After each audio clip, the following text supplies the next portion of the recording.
ওই ঘটনার পরে কি এমন চেঞ্জ হয়েছে ভারতের যে আমরা ভাবতে পারবো যে ভারতে আবার কোনো উগ্রবাদী আস্ফালন হবে না। বিশ্বকাপ খেললে বাংলাদেশে কি ক্ষতি হবে সেটাও আপনাদের বিবেচনা নেওয়া উচিত।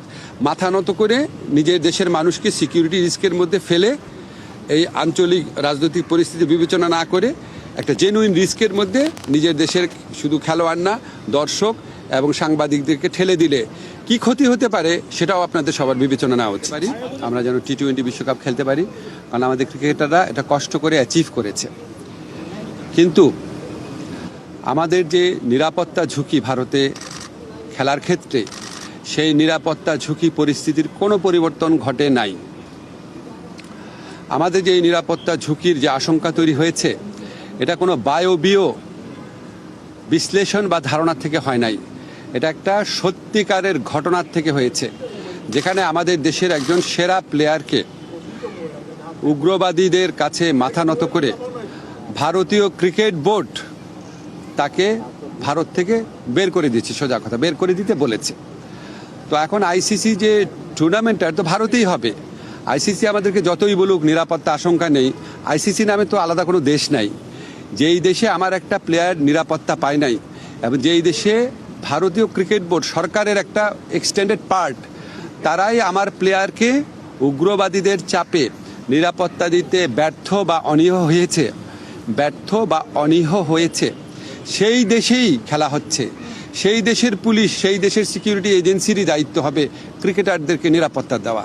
তো আমরা তাহলে ওই ঘটনার পরে কি এমন চেঞ্জ হয়েছে ভারতের যে আমরা ভাবতে পারবো যে ভারতে আবার কোনো উগ্রবাদী আস্ফালন হবে না, এবং ভারত আমাদেরকে মুস্তাফিজকে নিরাপত্তা দিতে পারে নাই। তো কি হয়েছে, আমাদের ক্রিকেটারদের, আমাদের সাংবাদিকদের, আমাদের দর্শকদের সবাইকে নিরাপত্তা দিতে পারবে। ওই ঘটনার পরে কি এমন চেঞ্জ হয়েছে ভারতের যে আমরা ভাবতে পারবো যে ভারতে আবার কোনো উগ্রবাদী আস্ফালন হবে না।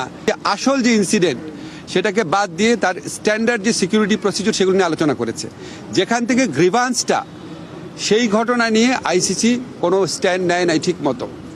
এমনকি ভারত সরকারের পক্ষ থেকে যে আমাদের কনভিন্স করানোর চেষ্টা করা যে যেই ঘটনাটা ঘটেছে মুস্তাফিজের ক্ষেত্রে এটা একটা আইসোলেটেড ঘটনা, বা আমরা এটার জন্য সরি, আমরা এই ব্যবস্থা নিচ্ছি, তোমাদের দর্শক, তোমাদের সাংবাদিক, তোমাদের খেলোয়াড়দের জন্য কোনো রকম যোগাযোগের চেষ্টা করে নাই, কোনো রকম কনভিন্স করার চেষ্টা করে নাই। ফলে আমাদের ডিসিশন পরিবর্তন হওয়ার কোনো রকম স্কোপ নাই। আমরা এখনও আশা করব, আমরা মনে করি আমরা আইসিসি থেকে সুবিচার পাই নাই, আমরা এখনও আশা করব আইসিসি সুবিচার করবে। আমাদের যে বিশ্বকাপ খেলার যে অধিকার, যেটা শ্রীলঙ্কাতে আমাদের খেলার সুযোগ রয়েছে, এরকম বহু নজির পৃথিবীতে আছে যে অন্য একটা ভেন্যুতে সিকিউরিটি রিস্কের কারণে খেলা হচ্ছে। আমাদের এখানে জেনুইন সিকিউরিটি রিস্ক আছে, আমরা এখনও আশা ছাড়ি নাই। আমরা আশা করব আইসিসি আমাদের জেনুইন সিকিউরিটি রিস্কটা সুবিবেচনার সাথে নিয়ে আমাদেরকে শ্রীলঙ্কায় খেলার সুযোগ করে দেবে বিশ্বকাপ। আমরা সেই আশাবাদ নিয়ে এখনো অপেক্ষা করছি। ধন্যবাদ। আর বাকি যা বলার বুলবুল ভাই বলবে। আমার একটা মিটিং আছে, আমি আপনাদের থেকে কাইন্ডলি বিদায় নিচ্ছি।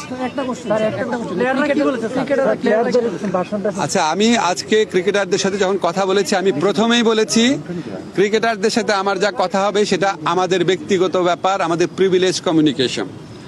তাদের কারো কথা আমি সাংবাদিকদের বলবো না, তারা নিজেরা বলতে চাইলে বলবে। আমার কোনো কথা তাদেরকে কি বলেছি সেটাও বলবো না, শুধু এইটুক বলবো, কারণ এটা একটা প্রিভিলেজ কমিউনিকেশন। আমি যদি বলি যে ক্রিকেটাররা কি বলেছে সব আপনাদের বলবো, তাহলে তো ওরা মন খুলে কথা বলতে পারবে না।